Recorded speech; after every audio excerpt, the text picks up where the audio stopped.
Okay. Video number 3. I had a shift. I have a smoker's cough. This is the pandemic, by the way. We're in the middle of a pandemic. Everyone's on lockdown. Everyone's in quarantine. I'm here at home. I was supposed to go hiking with friends today, but they were exposed to the coronavirus, and they said I know it wouldn't be responsible for me to go near them because I work at a treatment facility, and we've been blessed to not have any coronavirus. So getting over this heartache and feeling good this morning, feeling really good about it, feeling like, oh, I'm cured, I'm healed. How could you go from wanting to kill yourself and die the night before for the simple fact of not being loved?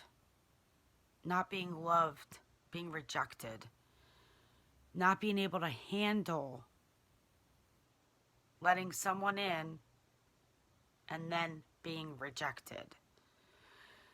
So, I felt so good this morning. This is video number 3, and how could I expect to be healed immediately? That's what I want. I want to be healed now. I don't want to feel bad anymore. I don't want to feel sick anymore. I still want to control it. So writing it out has been beyond challenging. This is getting over a heartache where someone loves you, where you had passionate love, plans of getting married, all the little gifts, the nicknames, love bug. I forget the nicknames at this moment, but we had all these freaking nicknames, and we were one couple. All of a sudden, he's out. He's gone, right? So all I want is to get him back, right? Because I'm rejected for who I am in the worst corners of my soul, all the nasty, dirty, dusty corners of my soul that are insecure and scared, that are fear of abandonment, fear of rejection, anger, control, self-centered fear.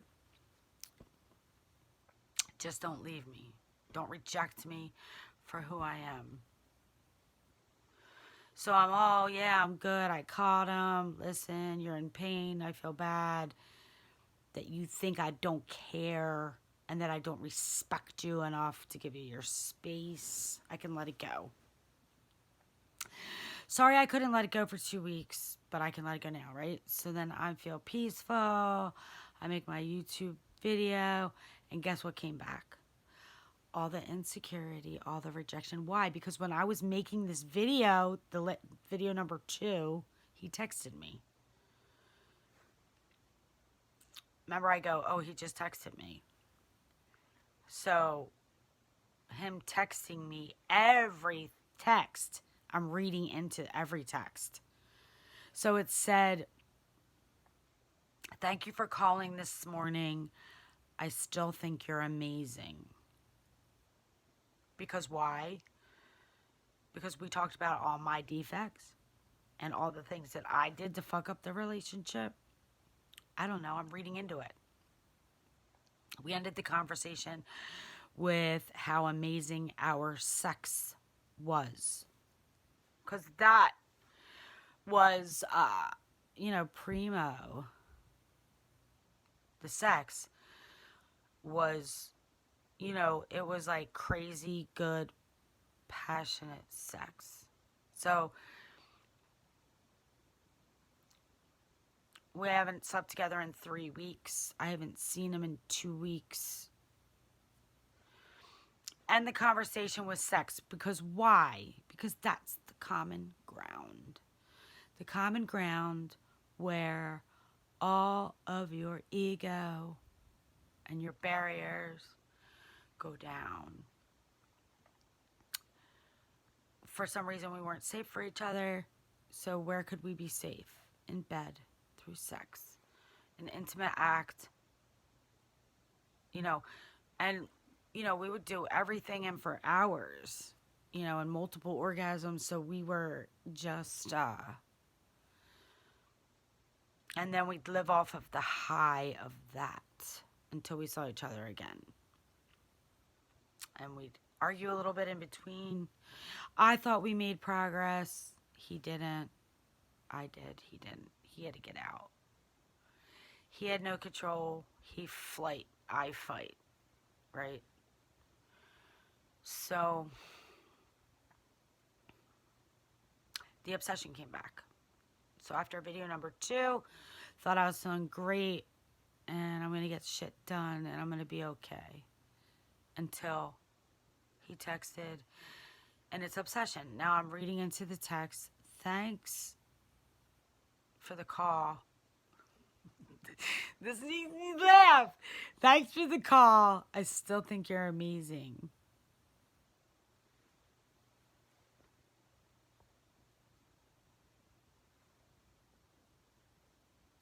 A, that gives me hope.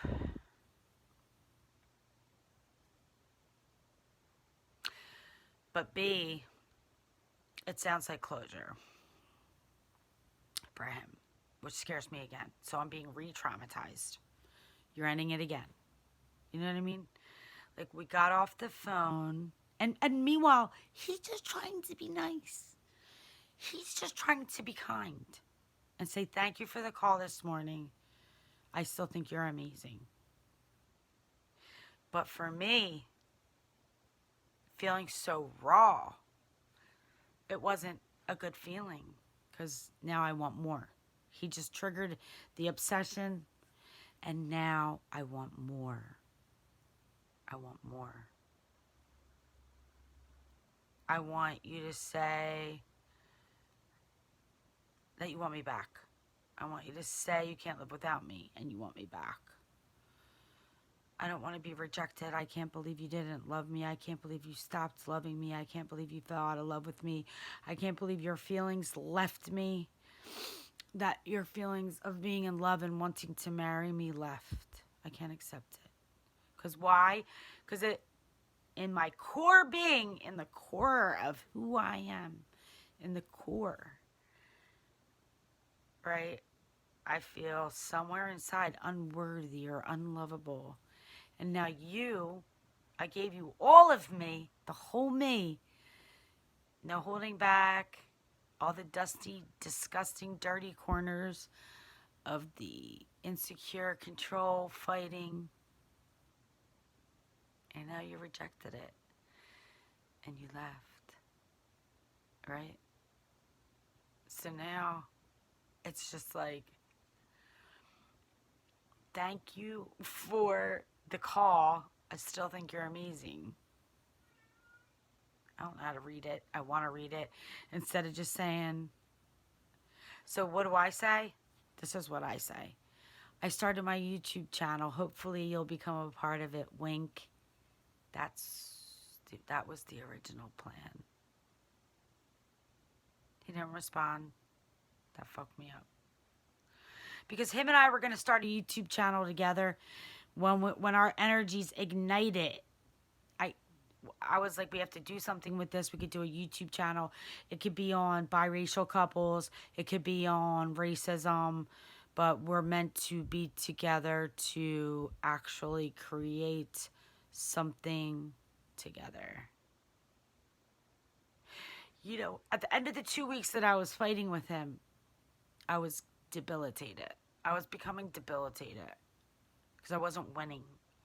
He wouldn't even have a cup of coffee with me. I wanted some control. I wanted him to see me. I wanted him to connect with me. I wanted him to remember me, not get over me.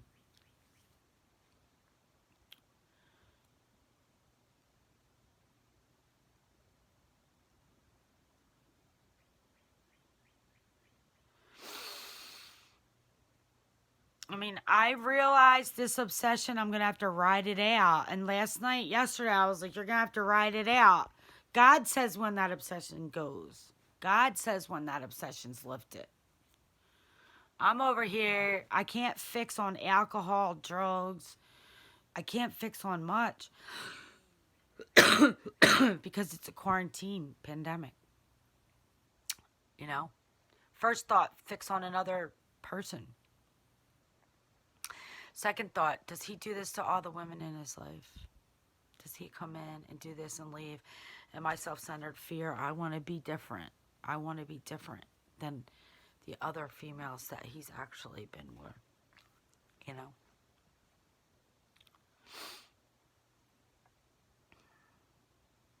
I loved him too much, too tight, too hard.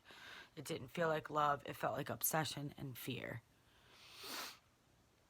for him. So he left. And now I'm still raw, which leads to obsession, the control. And now I just want to feel better. Whatever, something to make me feel better. When really I just have to feel my feelings and ride it out.